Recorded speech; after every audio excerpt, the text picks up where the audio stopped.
하나님 말씀 함께 보겠습니다. 사무엘상 7장 1절부터 11절까지 말씀입니다. 사무엘상 7장 1절부터 11절까지 한 목소리로 같이 교독하겠습니다. 1절 말씀입니다.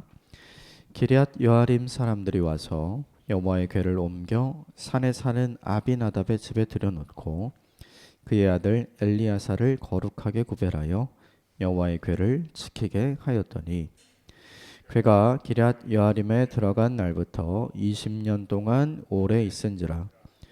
이스라엘 온 족속이 여호와를 사모하니라. 사무엘이 이스라엘 온 족속에게 말하여 이르되 만일 너희가 전심으로 여호와께 돌아오려거든 이방 신들과 아스타롯을 너희 중에 제거하고 너희 마음을 여호와께로 향하여 그만을 섬기라. 그리하면 너희를 블레셋 사람의 손에서 건져내시리라. 이에 이스라엘 자손이 바알들과 아스타롯을 제거하고 여호와만 섬기니라. 사무엘이 이르되 온 이스라엘은 미스바로 모여라. 내가 너희를 위하여 여호와께 기도하리라 하매 그들이 미스바에 모여 물을 길어 여호와 앞에 붓고 그날 종일 금식하고 거기서 이르되 우리가 여호와께 범죄하였나이다 하니라. 사무엘이 미스바에서 이스라엘 자손을 다스리니라. 이스라엘 자손이 미스바에 모였다 함을 블레셋 사람이 듣고 그의 방백들이 이스라엘을 치러 올라온지라. 이스라엘 자손들이 듣고 블레셋 사람들을 두려워하여 이스라엘 자손이 사무엘에게 이르되 우리 하나님 여호와께 쉬지 말고 부르짖어 블레셋 사람의 손에서 구원하시게 하소서 하니 사무엘이 젖 먹는 어린 양 하나를 가져다가 온전한 번제를 여호와께 드리고 이스라엘을 위하여 여호와께 부르짖음에 여호와께서 응답하셨더라. 사무엘이 번제를 드릴 때 블레셋 사람들이 이스라엘과 싸우려고 가까이 오매 그날에 여호와께서 블레셋 사람에게 큰 우레를 발하여 그들을 어지럽게 하시니 그들이 이스라엘 앞에서 패한지라. 이스라엘 사람들이 미스바에 나아가서 블레셋 사람들을 추격하여 벳갈 아래에 이르기까지 쳤더라. 아멘. 어제 본문에 우리가 함께 세 가지를 나눴었는데요. 베세메스에서 돌아온 하나님의 궤 정확하게 돌아왔죠.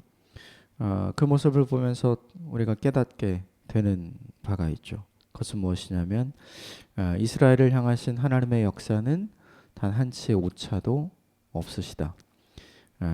법궤를 빼앗겼지만 7개월간 블레셋 지경에서 하나님의 살아계심을 하나님이 보여주시고 또 사람의 도움을 전혀 받지 않고 하나님의 법궤가 이스라엘로 돌아오게 됐죠. 하나님은 모든 것을 협력해서 결국 선으로 이루어 주시는 분입니다. 그래서 우리에게 필요한 것이 뭐냐 하면 그분을 바라고 그분을 신뢰하고 그분의 은혜의 때를 기다리는 것이 우리에게 필요합니다. 두 번째는 뭐냐 하면 베세메스까지 따라왔던 사람들이 있었죠. 블레셋의 방백이었습니다. 그들이 보고 돌아간 것이 있죠. 그들이 보냈던 법궤를 실은 소들이 안전하게 베세메스에 도착한 것을 그들이 다 보고 돌아갔죠. 그들이 경험했던 사건을 통해서 그들이 끝까지 부인하고 싶었던 이것은 우연이다. 우연히 생긴 일이다 라고 했던 그 일이 결국은 하나님이 행하신 일이라는 것이 자연스럽게 드러나게 됐죠. 이것을 주는 메시지가 있었습니다. 일상을 통해서 사람을 통해서 우리가 경험하는 사건들을 통해서 하나님이 말씀하시는 바가 있죠. 중요한 것은 그것을 깨닫는 눈이 필요하고 또 그것을 발견하는 지혜가 필요하고 들을 수 있는 귀가 필요합니다. 그래야 하나님께서 우리 일상을 통해 우리에게 주시는 하나님의 뜻과 하나님의 메시지를 발견하게 됩니다. 그 일이 저와 여러분에게 계속해서 있었으면 좋겠습니다. 하루하루를 살아가는 동안 우리에게 늘 말씀하시는 하나님께 귀 기울이시고 그 하나님이 우리에게 주시는 메시지를 발견하는 저와 여러분이 되기를 바랍니다. 그리고 큰 은혜와 큰 기쁨이 있었지만 그것은 잠깐이었죠. 법궤를 열어보았기 때문에 많은 사람들이 죽게 되고 큰 슬픔이 찾아오게 되었죠. 교만하면 어떻게 되는지 하나님께서 보여주시죠. 그러므로 중요한 것이 있죠. 익숙하다고 함부로 하면 안 되죠. 레위인들이었고 제사장들이었기 때문에 법궤를 어떻게 다루어야 하는지 어떻게 대해야 하는지 아는 사람들이었지만 그들이 실수하고 말죠. 그 실수 때문에 그들은 교만함을 보이게 되었고 그 교만함 때문에 하나님께서 주시는 심판의 메시지를 받아야만 했죠.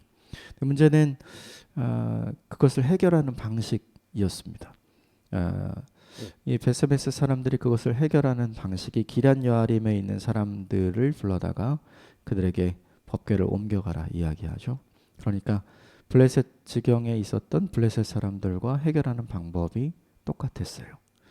그러니까 법궤를 옮긴다고 해결될 문제가 아니라 마음을 옮겨야 해결되는 문제였죠. 그러므로 무엇보다 중요한 게 있습니다.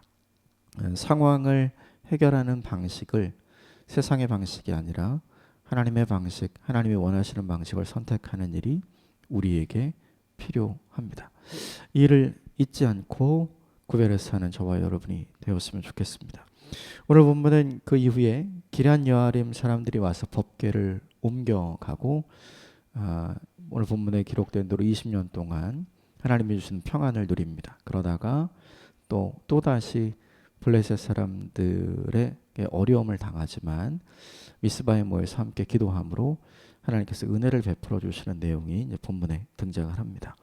오늘 본문 1절 2절 말씀 같이 읽어보겠습니다. 1절 2절 시작. 기럇 여아림 사람들이 와서 여호와의 궤를 옮겨 산에 사는 아비나답의 집에 들여놓고 그의 아들 엘리야사를 거룩하게 구별하여 여호와의 궤를 지키게 하였더니 궤가 기럇 여아림에 들어간 날부터 20년 동안 오래 있은지라 이스라엘 온 족속이 여호와를 사모하니라. 기럇 여아림 사람들이 베스메스에 가서 법궤를 옮겨 왔습니다. 법궤를 옮겨 놓고 나서 베스메스 사람들이 했던 실수가 무엇이고 그들이 어떤 실패를 했는지를 알고 있었어요. 그래서 그들의 전철을 밟지 않기 위해서 구별된 장소에 법궤를 놓고 그 법궤를 안전하게 지킬 수 있는 한 사람을 세워 놓습니다. 아마 레위인이었고 제사장 가문의 사람이었겠죠. 중요한 것은 이것이죠. 이전과는 다른 방식을 선택한 거예요. 왜냐하면 이전의 방식이 잘못되었고 그 잘못된 것 때문에 어려움을 당했기 때문에 이전과는 다른 방식으로 살아가는 거죠. 이것이 무엇이냐면 회개가 무엇인지를 우리에게 보여주는 거죠. 회개는 말로 하는 것이 아니라 회개는 몸으로 하는 것이죠. 우리의 몸이 어떻게 변화되어야 하는지 이를 보여줍니다. 말은 회개했으나 몸이 전과 같은 방식으로 살아가고 있다면 그것은 온전한 회개라고 볼 수 없는 것이죠. 또 이 본문이 보여주는 게 뭐냐면 지혜가 무엇인지를 보여줍니다. 지혜는 많은 것을 아는 것이 아니라 하나님이 우리에게 주신 지혜는 실수로부터 배우는 것, 실패로부터 배우는 것. 그래서 같은 결과가 있지 않도록 만드는 것이 지혜입니다. 결국 1절 본문에서 이 기럇 여아림 사람들이 우리에게 보여주는 두 가지는 뭐냐 하면 어떻게 회개하는 것인가, 어떻게 지혜로울 것인가. 종합하면 하나님 앞에서 자신의 모습을 이전과는 다른 삶으로 만들어가는 일이 필요합니다. 그 결과로 하나님께서 주신 내용이 뭐냐 하면 2절에 20년 동안 오래 기럇 여임에 있었다는 거죠. 20년간 하나님께서 주시는 평화가 그 안에 찾아옵니다. 우리 모두가 원하는 게 무엇이냐면 인생의 평안을 원하죠. 인생의 평안이 있기 위해 필요한 것이 무엇이냐면 우리는 그 평안을 만들려고 해요. 그런데 아무리 평안을 만들려고 해도 불안한 것이 우리의 인생입니다. 평안은 우리가 만드는 것이 아니라 하나님께서 주시는 것이죠. 그 평안이 우리에게 임하는 방식이 있습니다. 그것은 무엇이냐면 우리의 입이 회개하는 것이 아니라 우리의 몸이 회개하는 것. 세상을 살아가는 지식을 얻는 것이 아니라 하나님께서 우리에게 원하시는 참된 지혜를 얻는 것이 필요합니다. 그 두 가지를 선택할 때 우리는 하나님께서 주시는 평안을 누리게 됩니다. 이 평안이 저와 여러분에게 있기를 주님의 이름으로 축복합니다. 우리에게 적용할 것이 있습니다. 우리가 매일을 살아갑니다. 어제와 다른 방식으로 오늘을 살아가는 것이 필요합니다. 어제의 실수로부터, 어제의 실패로부터 배우고 바꾸는 것이 우리에게 필요합니다. 이 두 가지를 매일매일 잘 적용하는 저와 여러분이 되시기를 주님의 이름으로 축복합니다. 그 결과로 20년간 평화를 누립니다. 그런데 그 평화가 계속 유지되었는가? 오늘 본문은 그렇지 않다고 이야기를 해줍니다. 오늘 본문 2절 마지막에 이런 말씀이 있습니다. 이스라엘 온 족속이 여호와를 사모하니라. 우리말 번역을 보면 법궤가 기란 여아림에 있는 동안 이스라엘 모든 백성이 평안을 누리면서 하나님을 간절히 사모했던 삶을 산 것처럼 보여집니다. 그런데 오늘 본문에 여호와를 사모하니라라고 되어 있는 이 히브리어 나하의 원래 뜻은 무엇이냐면 애도한다, 울부짖는다, 슬퍼한다는 뜻이에요.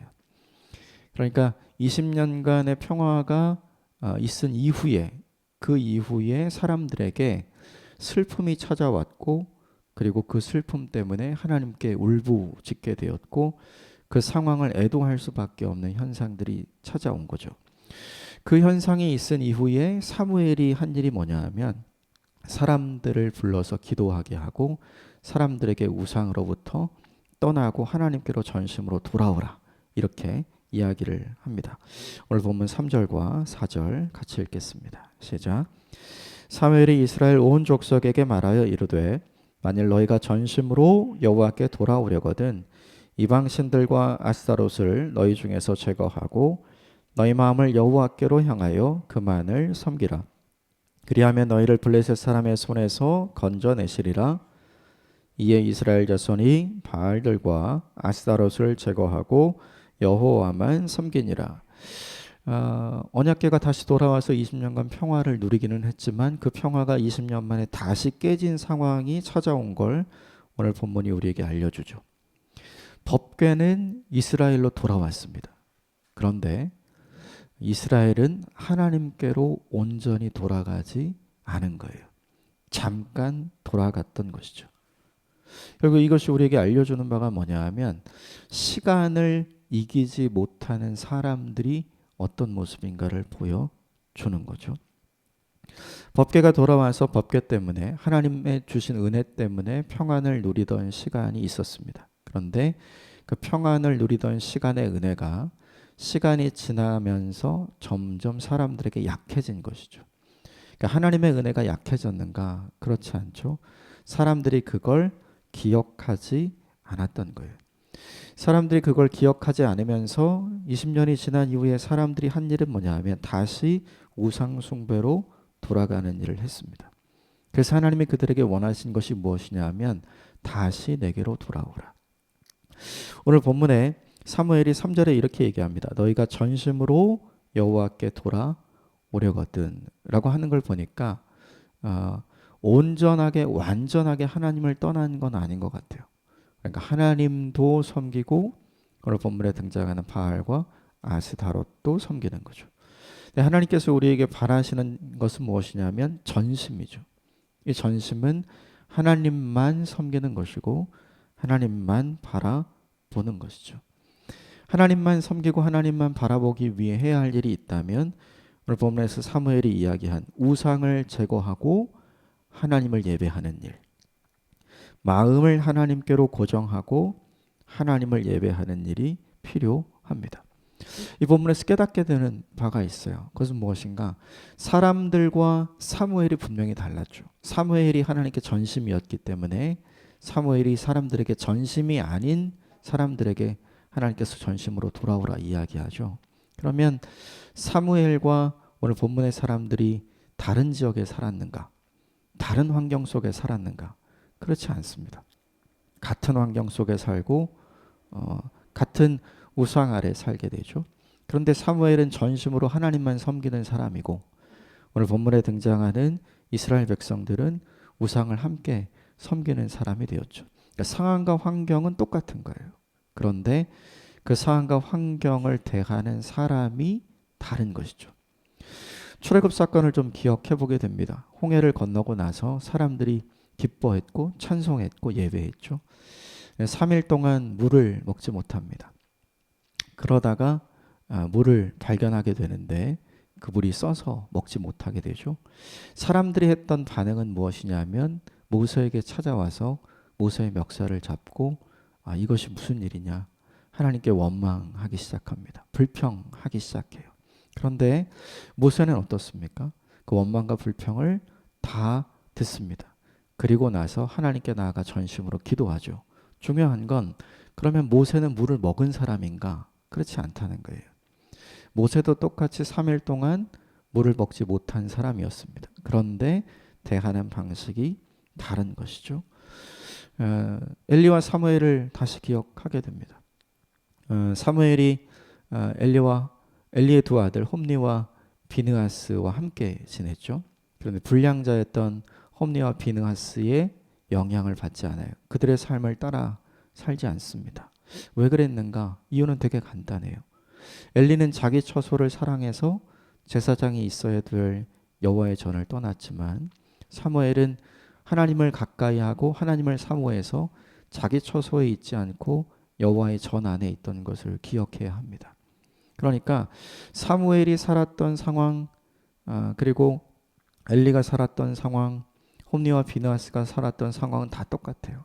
오늘 본문에 이스라엘 백성이 살았던 상황도 다 똑같습니다. 그런데 다른 사람이 존재한다는 거죠. 우리는 다 이렇게 이야기합니다.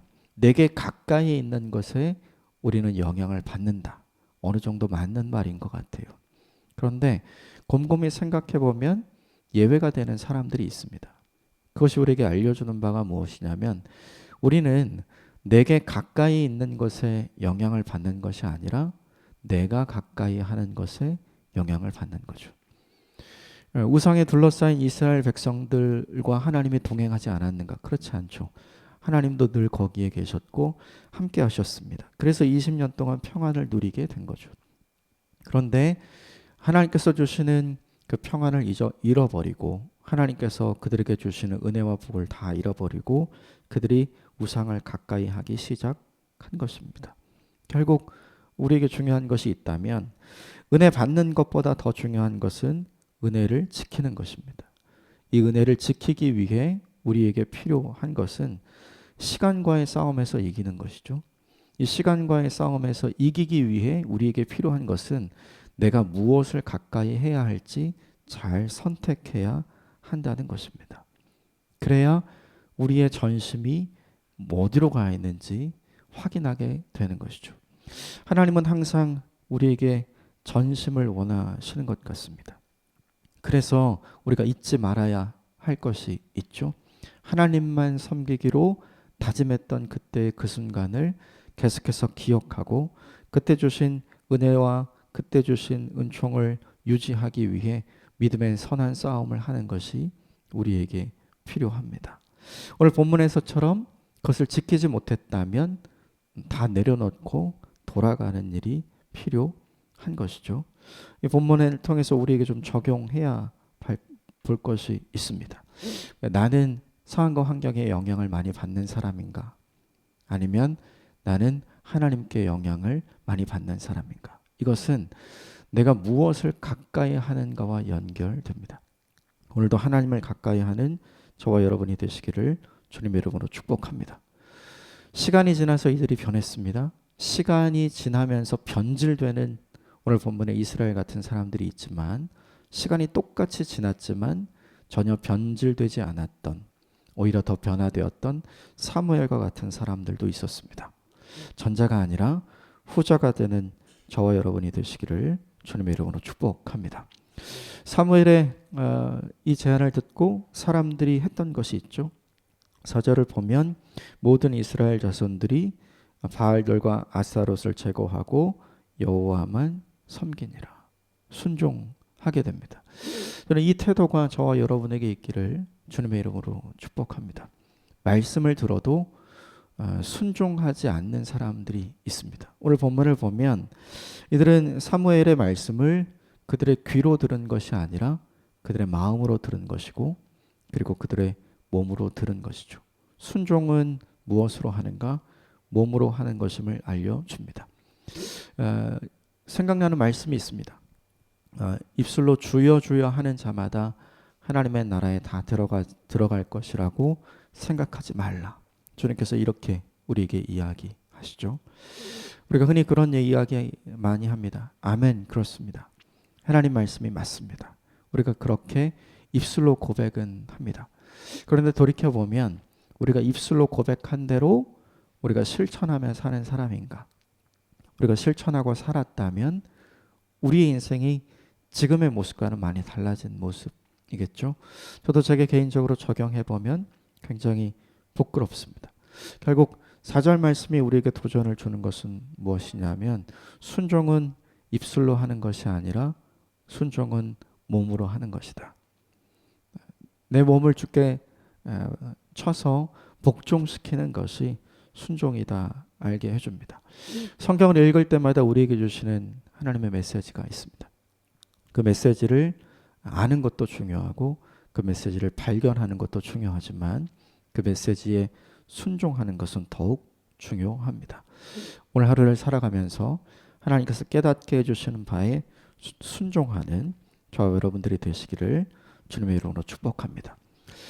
순종하는 사람들에게 사무엘이 한 가지 제안을 더합니다. 우리 함께 모이자, 함께 기도하자, 함께 예배 드리자 라고 5절과 6절을 통해서 도전합니다. 그래서 그들이 미스바에 모여서 함께 금식하고 함께 회개하고 하나님 앞에서 우리가 죄인입니다 라고 죄를 고백하면서 함께 모여 기도하는 장면이 등장을 합니다. 그런데 그때 어떤 일이 벌어지냐면 블레셋 사람들이 이스라엘 백성들이 함께 모였다는 소식을 듣고 그들을 치러 오게 됩니다.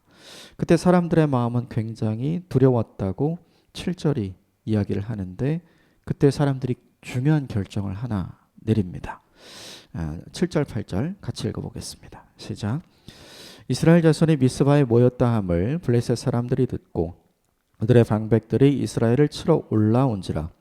이스라엘 자손들이 듣고 블레셋 사람들을 두려워하여 이스라엘 자손이 사무엘에게 이르되 당신은 우리를 위하여 우리 하나님 여호와께 쉬지 말고 부르짖어 우리를 블레셋 사람의 손에서 구원하시게 하소서 하니 굉장히 두려웠지만 사람들이 사무엘에게 찾아가서 우리를 위해 계속 기도해 주십시오라고 이야기를 합니다.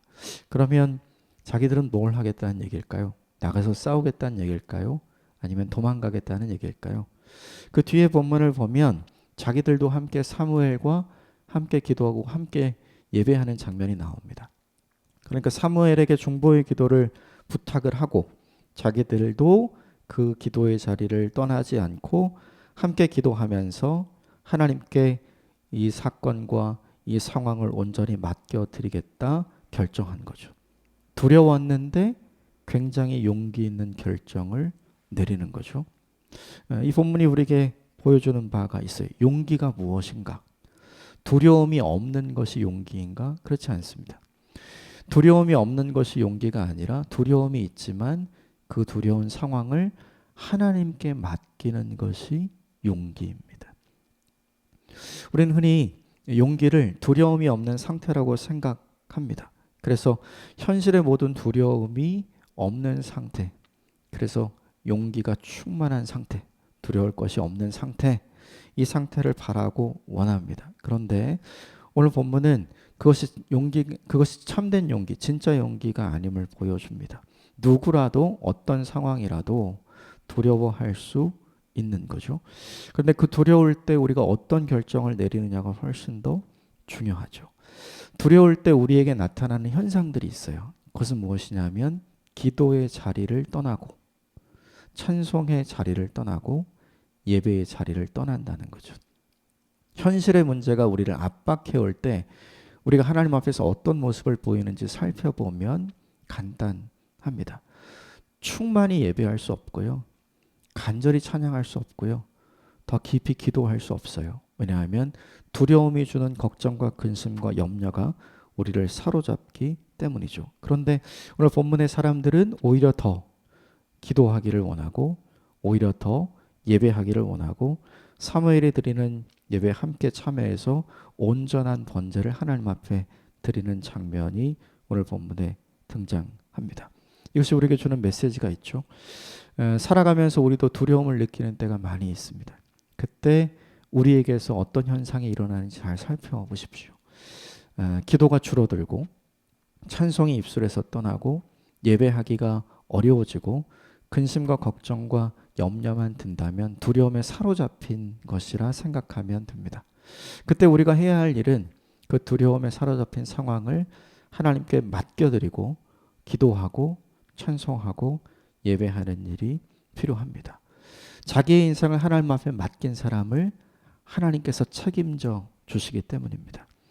이렇게 했던 결과가 무엇이냐면 오늘 본문 10절과 11절에 이스라엘에게 승리를 주시는 것, 그것을 오늘 이 본문이 보여주죠. 마지막으로 읽겠습니다. 10절 11절 시작.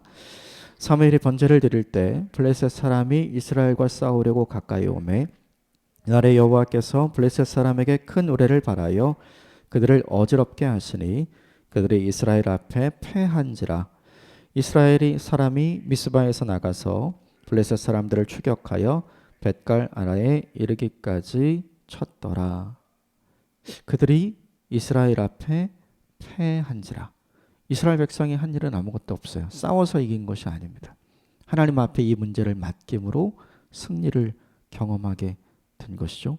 그러므로 현실이 주는 두려움을 이기고 오히려 더 하나님께 가까이 나아가는 사람에게 하나님이 주시는 은혜가 있습니다. 그것은 뭐냐 하면 그 현실에 주는 두려움을 하나님께서 해결해 주시는 거죠. 이 본문이 우리에게 보여주는 건 그것이 인생의 승리였습니다. 이 본문이 우리에게 깨닫게 합니다. 인생의 승리는 우리가 만들어내는 것이 아니라 하나님께서 주시는 것입니다. 그 인생의 승리를 맛보기 위해 우리가 해야 할 일은 우리가 싸워야 할 믿음의 싸움입니다. 이 믿음의 싸움은 내가 더 기도할 것인가? 내가 더 하나님께로 나아갈 것인가? 내가 더 예배하는 인생을 살 것인가? 이것이 우리가 싸워야 할 믿음의 싸움입니다. 이 싸움에서 지지 않는 저와 여러분들이 되시기를 주님으로 축복합니다. 두려움이 찾아올 때 사실은 더 많은 기도가 필요하고 더 많은 찬송이 필요하며 더 많은 예배가 필요한 때입니다. 그런데 그때마다 우리는 다른 선택을 하지 않았던가 점검하면서 그것을 바꾸어 나아가는 저 여러분이 되시기를 주님으로 축복합니다. 세 가지 함께 나누었습니다. 이전과는 다른 삶을 살아가기로 결정하십시다. 그러면 하나님께서 주신 평안을 맛볼 수 있습니다. 하나님이 주신 은혜를 잘 지키고 잘 유지하는 사람이 되십시오. 그렇게 하기 위해 시간과 싸우는 사람이 되어야 합니다. 그렇게 하기 위해 상황과 환경에 영향을 받는 사람이 아니라 내가 가까이 하는 하나님께 영향을 받는 사람이 되어야 합니다. 내게 가까이 있는 것으로부터 영향을 받는 존재가 아니라 하나님을 가까이 함으로 하나님께 거룩한 영향력을 받는 저와 여러분이 되시기를 주님의 이름으로 축복합니다. 두려움이 있을 수 있습니다. 두려움을 우리에게 주는 염려와 근심, 걱정이 있을 수 있습니다. 그때 더 기도하십시오.